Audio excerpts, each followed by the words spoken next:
মুজিবুর জাতির পিতা শেখ হাসিনা কয় হযরত ইব্রাহিম ছাড়া কেউ জাতির পিতা নয় হযরত ইব্রাহিম ছাড়া কেউ জাতির পিতা নয় শেখ মুজিবুর জাতির পিতা শেখ হাসিনা কয় ভাই শেখ মুজিবুর জাতির পিতা শেখ হাসিনা কয় বাবার মুন্ডি বড় বড়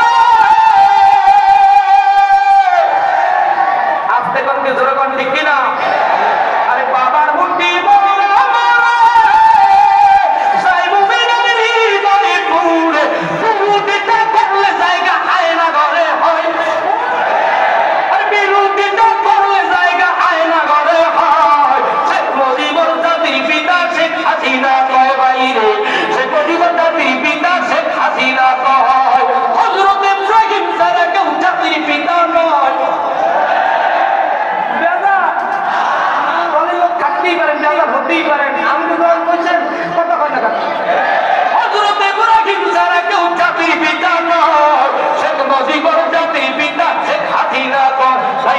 শেখ মুজিবুর জাতির পিতা শেখ হাসিনা